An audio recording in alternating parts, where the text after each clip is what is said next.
In front of me is Samsung Galaxy Tab S7 Plus, and let me show you how to update apps on this device. So at first you need to open your Play Store.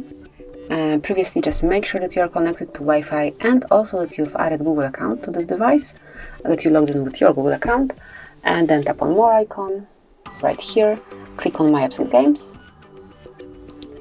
And here under Updates, you'll be able to find all apps that can be updated. Actually, I have just one app only.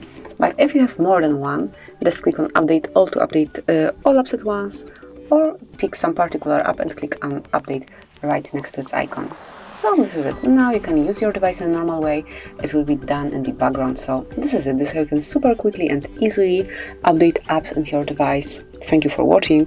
Please subscribe our channel and leave the thumbs up.